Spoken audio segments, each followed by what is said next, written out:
Bismillahirrahmanirrahim. Assalamualaikum warahmatullahi wabarakatuh.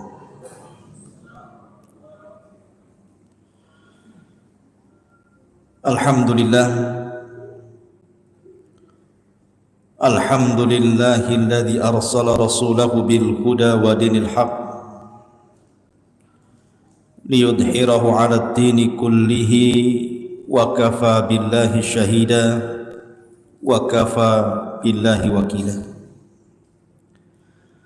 Asyhadu an la ilaha illallah wahdahu rabbi la syarika lah wa asyhadu anna Muhammadan 'abduhu wa rasuluhu alladzi la nabiyya ba'dah. Faqala Allah 'azza wa jalla ya ayyuhalladzina amanu taqullaha haqqa tuqatih wa la tamutunna illa wa antum muslimun, amma ba'du. Hadirin dan hadirat yang dimuliakan Allah Subhanahu wa taala. Alhamdulillah, di malam hari ini Allah Subhanahu wa taala masih mempertemukan kita di salah satu taman daripada taman-taman surga. Sebagaimana sabda Nabi sallallahu alaihi wasallam, "Idza marartum bi riyadil jannati farta'u." Apabila kalian melintasi taman di antara taman-taman surga, singgahlah di situ. Kemudian sahabat bertanya, "Wa mariyadul jannati ya Rasulullah?" Apa yang Anda maksudkan dengan taman-taman surga itu, wahai Rasul? Maka Nabi SAW mengatakan, hilaqud dzikri, orang yang berhalaqah-halaqah, kemudian dalam halaqah itu tidak lain dan bukan dalam rangka mengingat Allah Subhanahu wa taala. Maka berbahagialah kita berada di taman daripada taman-taman surga.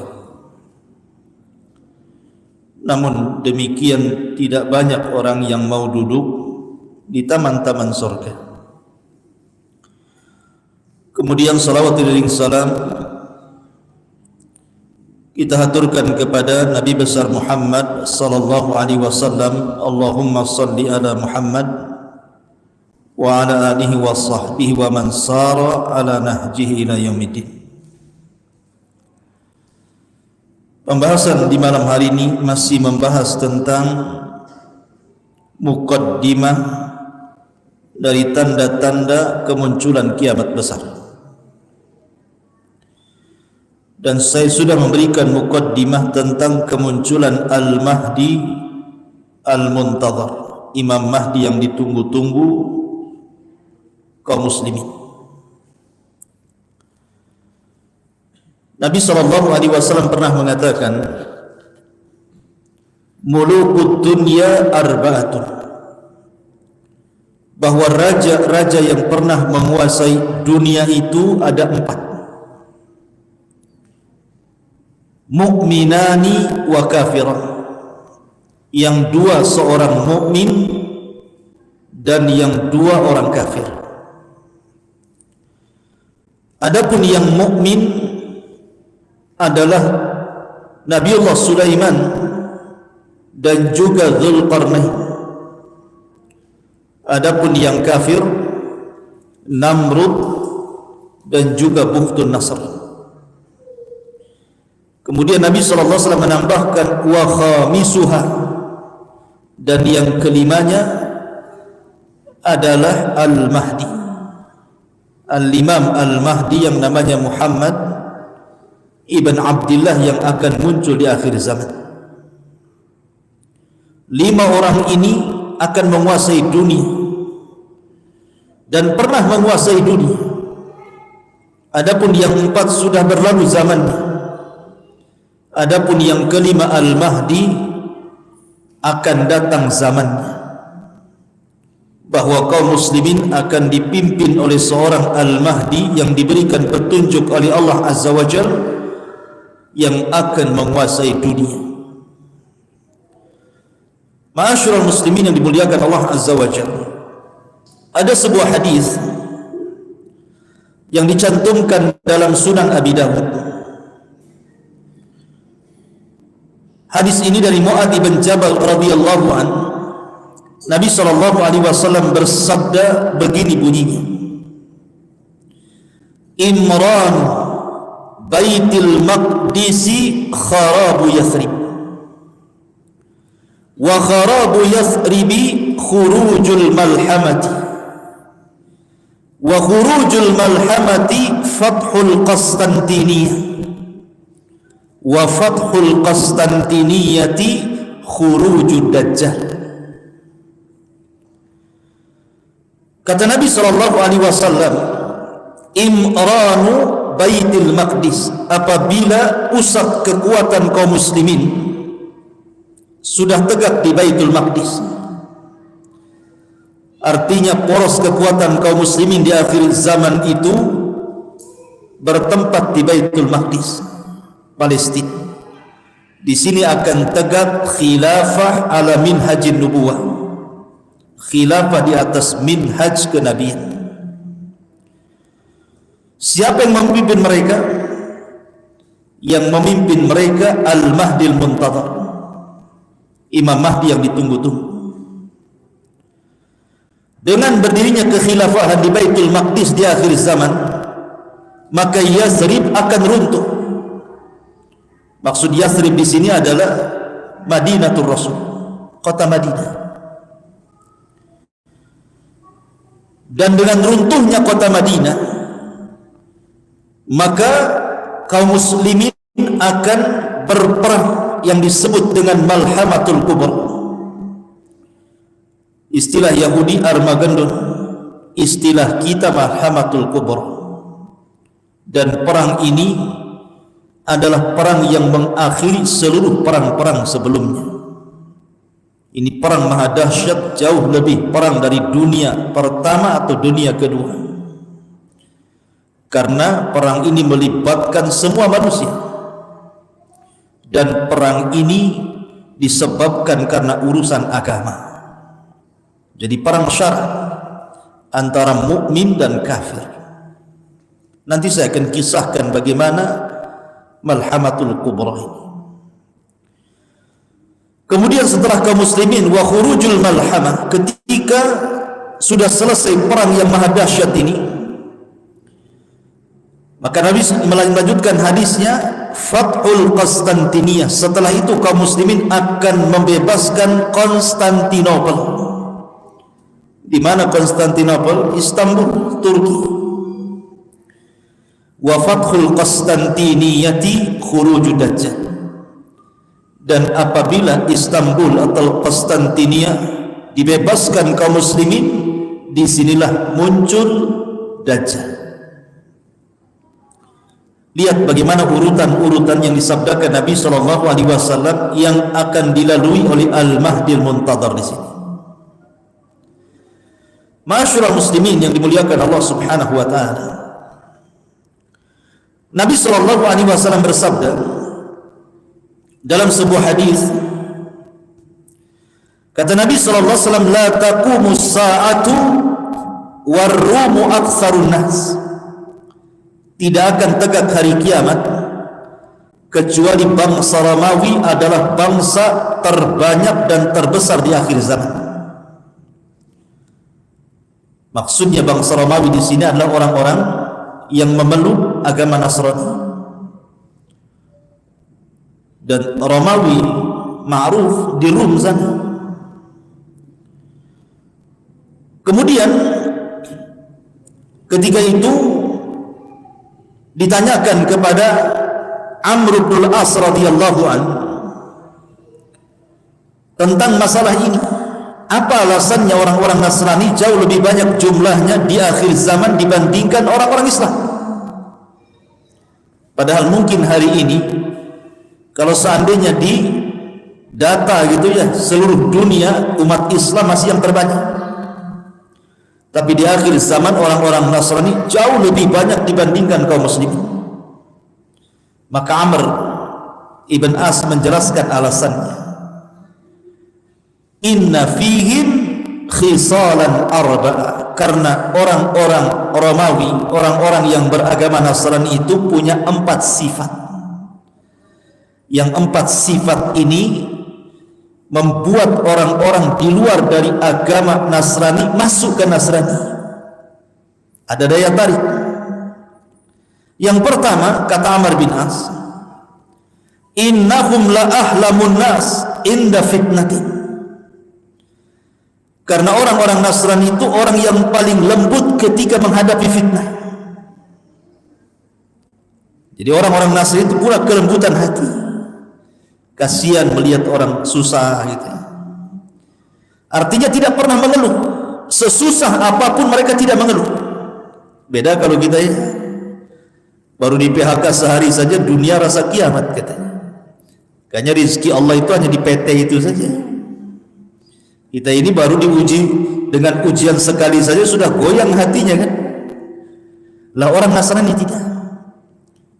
Mereka lembut hatinya. Yang kedua, kata Amr ibn As radhiyallahu anhu, wa asra'uhum ifaqatan ba'da musibati. Kalau mereka terkena musibah, mereka tidak akan lama menangis.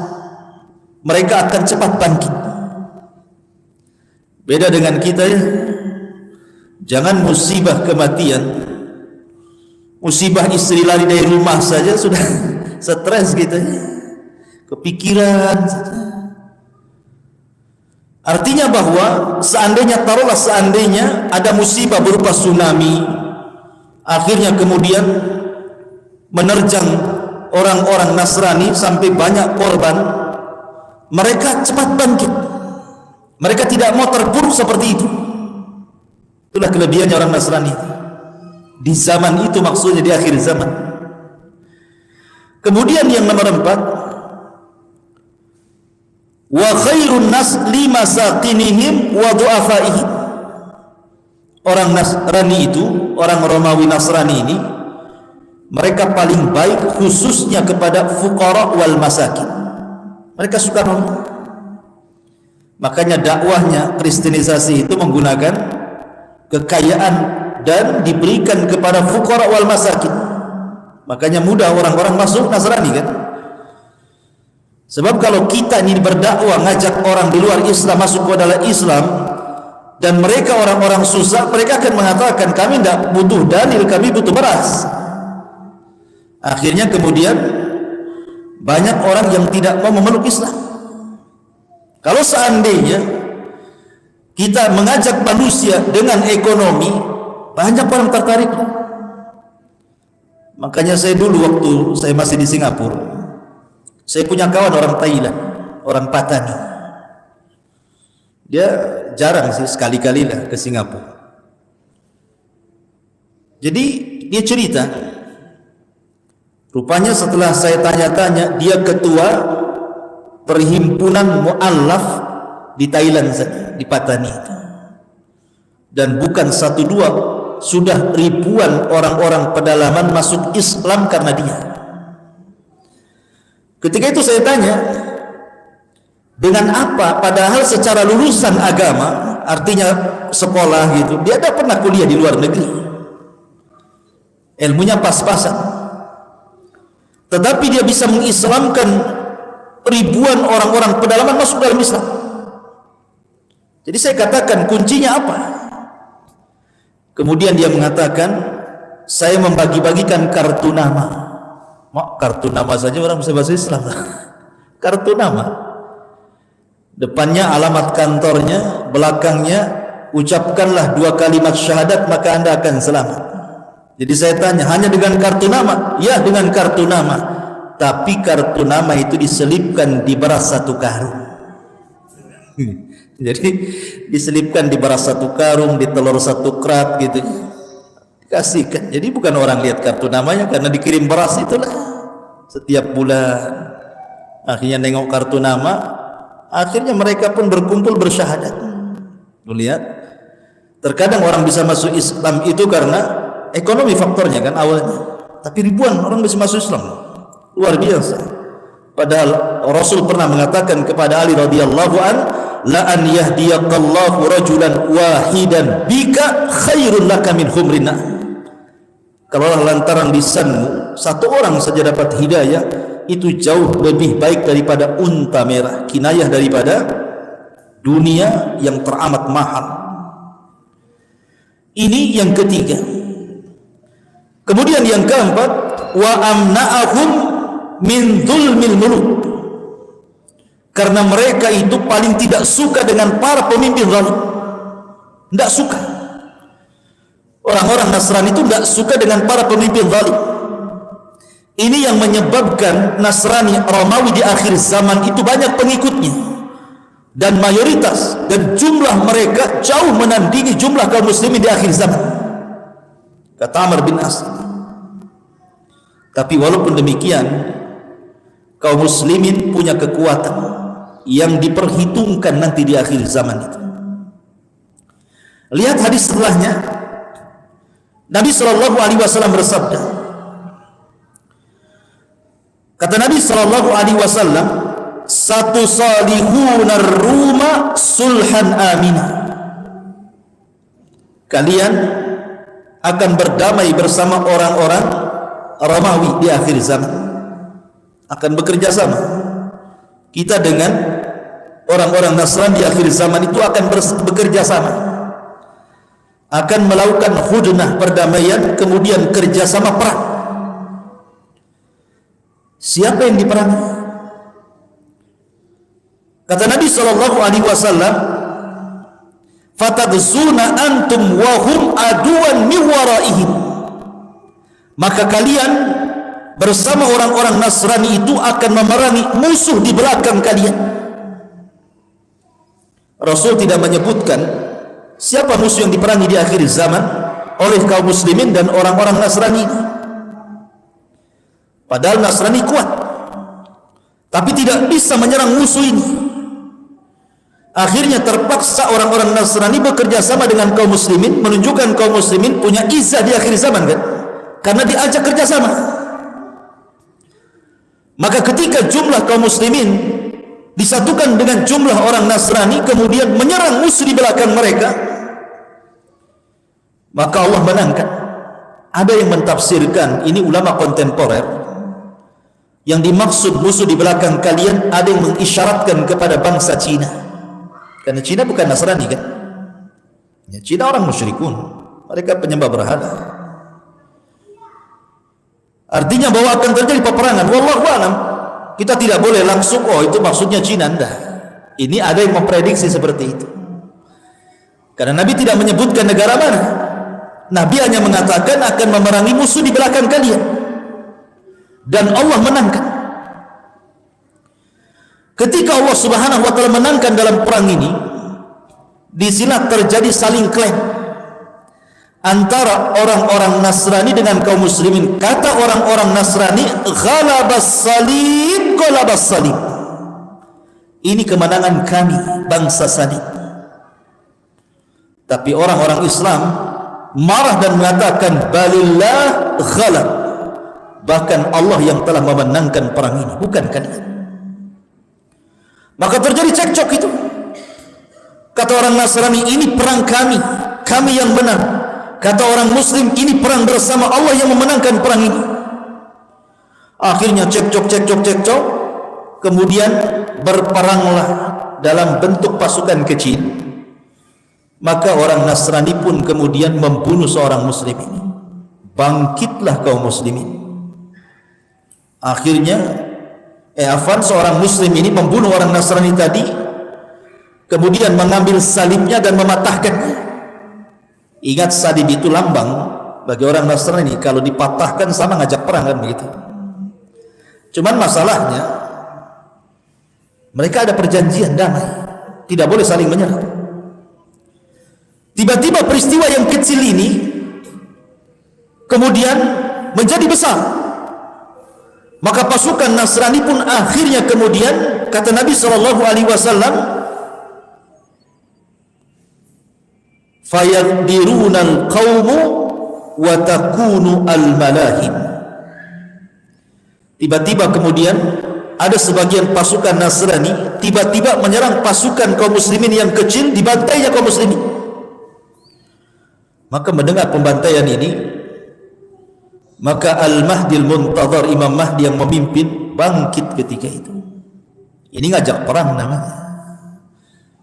Sudah di luar kesepakatan, mau ngajak perang kalian. Disinilah terjadi dua pasukan yang berhadap-hadapan antara kubu kaum muslimin dengan kubu Nasrani Romawi. Perang inilah yang disebut dengan Malhamatul Kubra, dipimpin oleh Al-Mahdi Al-Muntadhar yang kelak akan muncul di akhir zaman. Ma'asyiral muslimin yang dimuliakan Allah Subhanahu wa taala, apa kata Nabi? Fayastami'una lakum fayatunakum fi 80 ghayah ma'a kulli ghayatin 10,000. Maka mereka orang-orang kafir itu, orang-orang Nasrani itu akan datang membawa pasukan untuk memerangi kalian sebanyak 80 negara. Ghaya itu artinya negara. Jadi negara-negara yang sama agamanya, Nasrani, akan bergabung. Setiap negara membawa 10.000 pasukan. 10.000 kali 80 kan itu. Wah, per ribu pasukan tuh. Artinya kaum muslimin kalah jumlah di sini. Tetapi bagi kaum muslimin jumlah itu tidak mempengaruhi dalam perang. Karena Allah Subhanahu wa taala mengatakan, kam min fi'atin qalilatin ghalabat fi'atan katsiratan bi'idznillah. Betapa banyak kelompok kecil mampu mengalahkan kelompok besar, semua karena izin Allah. Bukan karena peralatan yang canggih, bukan karena ketangkasan perang, bukan. Menang kalah itu semua takdir dan izin Allah Subhanahu wa taala. Ma'asyiral muslimin yang dimuliakan Allah Azza wa Jalla, dan itu sudah terbukti dalam sejarah. Perang Badar kaum muslimin sedikit menang, Khaybar dan perang-perang yang lainnya. Akhirnya kemudian ketika mereka berhadap-hadapan, maka terjadilah pertempuran hebat yang disebut dengan Armageddon, atau dalam bahasa kita Malhamatul Kubra. Kenapa perang itu disebut malhamah? Malhamah itu diambil dalam bahasa Arab dari kata-kata lahmun. Lahmun itu artinya daging. Ishtaraitu lahman fi suq, aku beli daging di pasar. Lahmun itu daging artinya. Lah kenapa pula perang itu kemudian dinisbatkan kepada daging? Karena kalau orang sedang berhadap-hadapan, dua-duanya bawa pedang, kemudian saling sabet sana sini, tentu daging ini akan muncrat kemana-mana. Saking dahsyatnya perang itu, sampai-sampai daging itu melayang ke langit dari sabetan-sabetan perang itu. Makanya disebut Malhamatul Kubra. Dari sini nanti ada penjelasan para ulama bahwa di akhir zaman perang itu tidak akan menggunakan teknologi lagi. Artinya akan kembali ke zaman jadul, ke zaman tombak, ke zaman pedang, ke zaman panah, ke zaman kuda, ke zaman unta gitu. Lalu kenapa alat-alat teknologi itu kemana? Ya ada. Boleh jadi karena Allah sudah keringkan bahan baku yang ada di bumi sehingga tidak bisa lagi dijalankan. Mungkin jadi besi mati kan itu, jadi besi tua, tidak bisa dipakai, pesawat tidak bisa terbang. Akhirnya kembali ke zaman pedang lagi akhirnya. Dan itu nanti diketahui dari hadis ketika mereka memerangi Konstantinia tanpa perang, hanya dengan takbir negara itu roboh. Nanti di akhir zaman. Ma'asyiral muslimin yang dimuliakan Allah Azza wa Jalla, perang Malhamatul Kubra ini yang dipimpin oleh Al-Mahdi Al-Muntadhar, Imam Mahdi yang kita tunggu-tunggu, berhasil mengalahkan orang-orang Nasrani. Pertanyaannya, kemana Yahudi? Kenapa tidak ikut terlibat? Dan kenapa kemudian tidak bekerja sama orang-orang Nasrani dan Yahudi memerangi kaum muslimin di akhir zaman? Orang Yahudi ketika itu karena jumlah mereka tidak banyak dibandingkan jumlah kaum muslimin dan juga orang Nasrani, mereka ketakutan dan bersembunyi. Jadi orang-orang Yahudi muncul bersembunyi, tidak berani menampakkan batang hidungnya. Makanya kenapa penyebab Dajjal itu keluar? Kata Nabi SAW, la yakhrujud Dajjal illa ala ghadbatin yadribuha. Tidaklah Dajjal keluar kecuali karena penyebabnya tersulut emosi karena kemarahan. Apa yang menyebabkan Dajjal itu marah? Karena para pengikutnya tidak berani perang dan para pengecut. Marah Dajjal. Kenapa kalian tidak ikut perang itu? Kenapa kalian sembunyi? Makanya Dajjal emosi. Sebab emosi itulah dia keluar. Dan dia bergabung dengan 70.000 orang-orang Yahudi Iran, orang Yahudi Asbahan, Khurasan. Ma'asyiral muslimin yang dimuliakan Allah Azza wa Jalla, kembali kepada perang Malhamatul Kubra. Maka ketika kaum muslimin berhasil kemudian memerangi orang-orang Nasrani sampai ke jantung kota Eropa, sampai ke Eropa sana, bayangkan, dikuasai oleh kaum muslimin. Lalu mana Amerika ini? Kok tidak disebutkan? Mungkin sudah nggak ada Amerika di zaman itu. Mungkin tinggal Eropa, karena kekuatan orang-orang Nasrani ada di Eropa masalahnya. Lah kaum muslimin itu sampai ke jantung kota Eropa, menguasai negeri-negeri. Dari sinilah Nabi SAW dalam urutan yang tadi saya baca, kata Nabi SAW, setelah Arab runtuh gitu ya, kemudian Malhamah, kemudian setelah Eropa dikuasai, maka mereka pun mengarah ke Konstantinopel. Konstantinopel tidak diperangi dengan cara perang, tidak, tapi cukup dengan takbir kota itu sudah roboh. Karena melihat kekuatan kaum muslimin yang dahsyat, orang Nasrani saja dikalahkan gitu ya, maka Konstantinopel lebih mudah lagi. Cukup dengan suara takbir menggema, menakutkan orang-orang. Apalagi Rasul pernah mengatakan, di antara 5 yang dikhususkan kepadaku dan tidak diberikan kepada para nabi dan rasul adalah rasa takut yang ditimpakan kepada musuh sejauh perjalanan 1 bulan. Jadi mendengar pasukan orang Islam saja, musuh sudah ciut itu ketakutan. Makanya dengan takbir saja kota itu sudah roboh. Makanya ketika sampai di Konstantinopel, kaum muslimin tenang-tenang saja. Mereka yu'allikuna suyufahum, mereka letakkan pedang-pedang mereka di pohon-pohon zaitun. Dari sinilah kemudian terdengar berita hoax bahwa Dajjal sudah muncul di Khurasan dan akan menjumpai anak-anak mereka yang ada di Palestina, Syam. Maka Al-Mahdi Al-Muntadhar, Imam Mahdi, lantas mengutus 10 orang berkuda. Kenapa tidak pakai pesawat sekali lagi? Karena perang itu memang sudah kembali ke zaman jadul, dia pakai kuda lah kan begitu. Sehingga Nabi SAW, aku tahu sifat kudanya, aku tahu sifat penunggang kudanya, dan mereka lah pada hari itu khairu fawarisi ala ahli al-ardi, sebaik-baik penunggang kuda di atas permukaan bumi.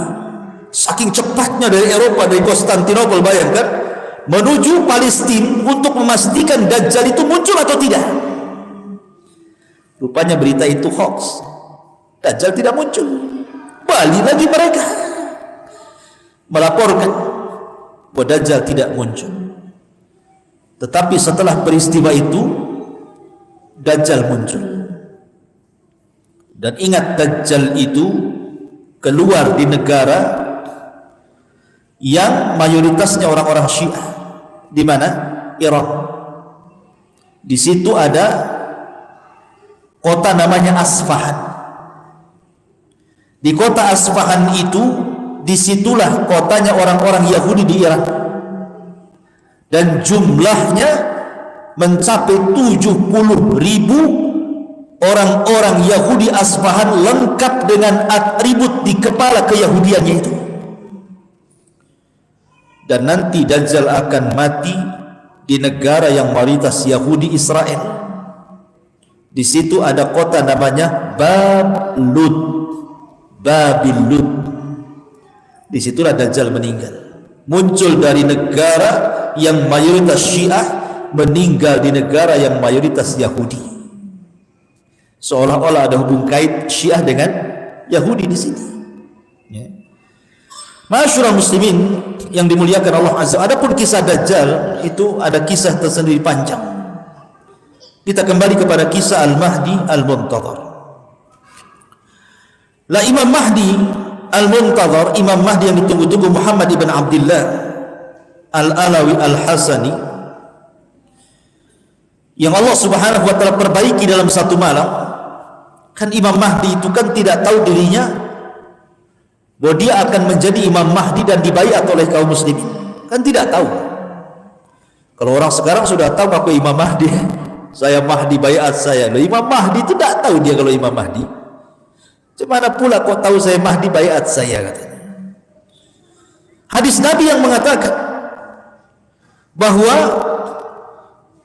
Imam Mahdi itu tidak tahu kalau dia akan diangkat menjadi imam besar. Tahu-tahu setelah banyak kekacauan di mana-mana, bumi dipenuhi dengan kezaliman, kemudian anak-anak muda mulai bangkit gitu kan, ingin merubah tapi tidak bisa. Maka berkumpullah para talabatul ilmi, para ulama di musim haji. Ketika itu mereka melihat anak muda yang cocok sifat-sifatnya sama seperti Imam Mahdi yang disabdakan Nabi SAW. Maka tiba-tiba mereka mengatakan, "Antal Mahdi, engkau Imam Mahdi, kami siap berbaiat kepada anda." Ini orang ini, anak muda yang tiba-tiba kemudian diklaim Imam Mahdi, kagetlah kan begitu. Kok bisa saya Imam Mahdi? Tunggu dulu, bahasa saya kan begitu. Akhirnya kemudian dia pun tidak mau dibaiat, tapi di malam hari ketika dia tertidur, apa yang terjadi? Allah perbaiki dia dalam satu malam. Satu malam saja Allah perbaiki. Yang tadinya tidak punya ilmu agama yang mumpuni, Allah berikan ilmu agama yang mumpuni. Yang tadinya tidak tahu ilmu strategis perang, Allah berikan ilmu strategis perang. Yang tadinya tidak tahu bagaimana cara memimpin, Allah berikan ilmu bagaimana menjadi seorang leader, seorang pemimpin. Dalam satu malam itu diberikan ilmu banyak. Ketika pagi hari dia bangun, sudah beda. Jadi Imam Mahdi menguasai banyak ilmu, karena dia yang akan memimpin dunia masalahnya. Maka barulah kemudian di pagi hari dia siap dibaiat di antara makam Ibrahim dan Hajar Aswad. Istilah dia dibaiat. Ketika kemudian kabar pembaiatan Imam Mahdi ini sampai ke Syam, di sana ada orang-orang Sufyani. Orang-orang Sufyani ini tidak suka dengan pembaiatan Al-Mahdi. Dia kirim pasukan dari Syam, orang-orang Sufyani ini. Tetapi ketika kemudian pasukan yang akan memerangi Imam Mahdi dan membunuh Imam Mahdi sampai di sebuah tempat namanya Baida. Baida itu antara Mekah dan Madinah, di situ ada Baida. Tiba-tiba Allah Subhanahu wa taala mengirim gempa yang sangat dahsyat, yang diisyaratkan dalam sabda Nabi sallallahu alaihi wasallam akan terjadi gempa yang maha dahsyat dari arah barat dan timur dan arah Jazirah Arab. Maksud gempa di sini adalah gempa ketika orang-orang Sufyani datang dari Syam hendak membunuh Al-Mahdi yang sudah dibaiat. Allah gempakan di sebuah tempat namanya Baida. Tidak ada orang yang selamat di situ. Semua mati. Termasuk orang yang jalan kaki, termasuk orang yang ke pasar, termasuk orang yang jalan-jalan ikut mati juga di situ.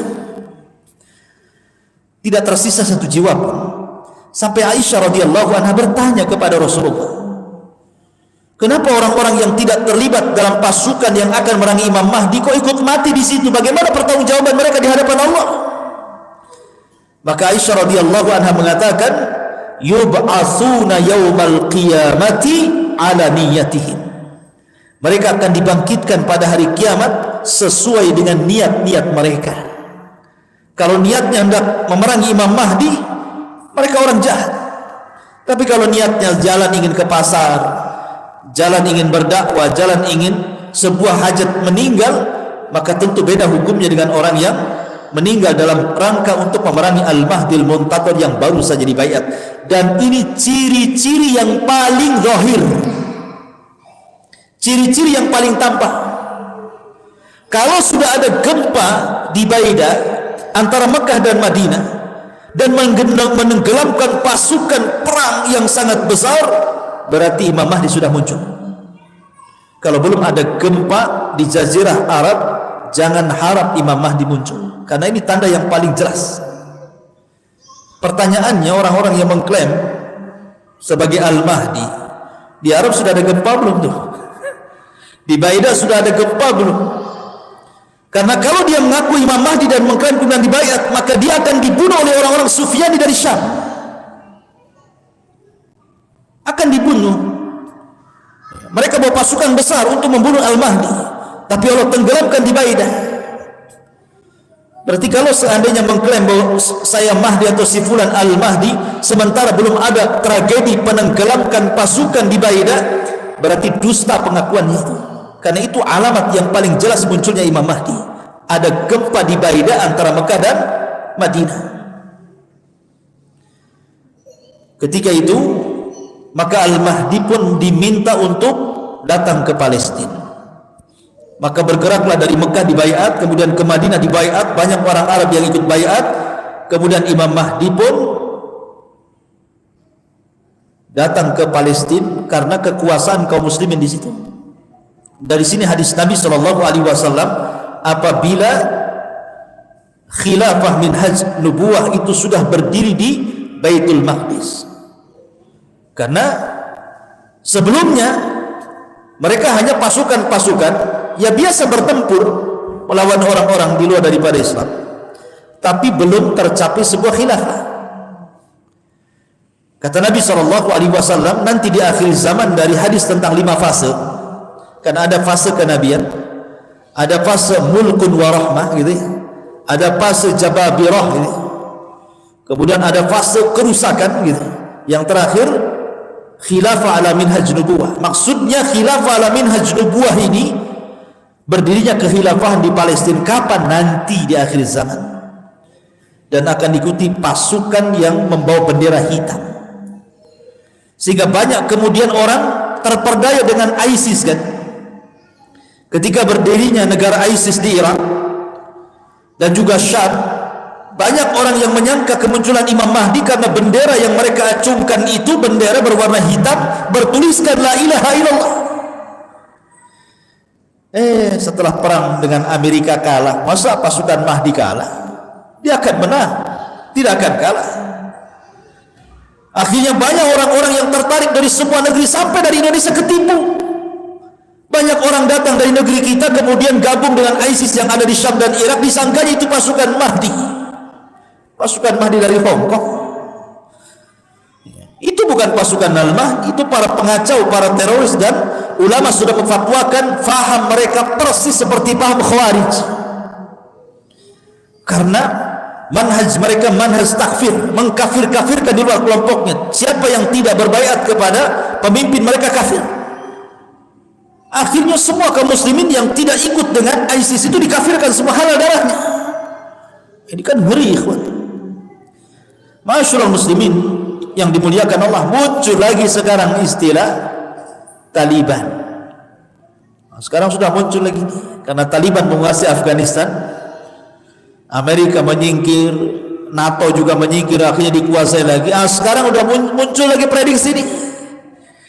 Antum baca YouTube tuh ada aja yang prediksi, ini tentara Imam Mahdi sudah muncul, Taliban katanya, yang akan menguasai dunia. Dari mana Anda katakan seperti itu? Hadis Nabi tidak ada kalimat Taliban. Ya boleh jadi, ya boleh jadi tidak, tapi jangan menjazam. Jangan memastikan bahwa mereka adalah tentara Al-Mahdi. Mana dalil Anda? Dari mana Anda mengatakan seperti itu? Nanti ketika Al-Mahdi Taliban dikalahkan, muncul lagi kelompok lain, ini pengikut iman. Akan begitu terus jadinya kan? Masyaallah muslimin, maka prediksi-prediksi seperti ini biasanya kalau sudah berprediksi pada perkara-perkara yang gaib, kebanyakan meleset dibandingkan tepatnya. Coba saja Karena tanda-tanda alamat besar itu perkara gaib. Tidak ada yang tahu peristiwanya kecuali Allah Subhanahu wa taala. Lain dengan tanda-tanda kiamat kecil yang setiap hari kita bisa lihat bermunculan di mana-mana. Tapi tanda-tanda kiamat besar itu sama dengan bicara kapan kiamat. Kalau saya tanya kapan kiamat, Anda akan menjawab saya tidak tahu. Begitu juga tanda-tanda kiamat besar. Ini dari umurul ghaib, dari perkara-perkara gaib. Kita tidak bisa menjazam, memastikan itu tidak bisa. Apalagi sampai memprediksi 99%. Loh, hebat kali prediksi ini. Karena sudah banyak yang sebelum-sebelumnya meleset kan. Wah, Ramadan kemarin akan terjadi kiamat besar katanya. Karena akan muncul dukhan, langit akan gelap. Tepat di tanggal berapa? 15 bulan Ramadan. Sampai saya itu punya kawan di Tiban Kampung, orang awam. Jadi di tanggal 15 Ramadan itu dia cerita, saya tidur sama istri saya dibangunkan. Bang, nggak boleh tidur bang. Kenapa? Mau kiamat katanya. Subhanallah, orang Tiban Kampung. Kenapa sampai merokok itu? Kenapa kamu? Ini tengok YouTube-nya, ini malam ini akan terjadi dukhan katanya. Sampai orang Tiban Kampung ketakutan gara-gara prediksi 15 Ramadan itu. Ternyata lewat sampai subuh tak ada dukhan, yang ada dia yang buat dukhan. Dia yang ngerokok keluar dukhannya, itulah dukhan. Subhanallah ikhwan, nggak jadi pula prediksi itu. Maka janganlah kita prediksi inilah itu gitu. Sudah beriman saja akan datang itu. Selesai. Ya sudah, Isya ikhwan. Insyaallah kita lanjutkan di minggu depan. Subhanakallahumma bihamdika asyhadu an la ilaha illa anta astaghfiruka wa atubu ilaik. Allahu ta'ala. Assalamualaikum warahmatullahi wabarakatuh.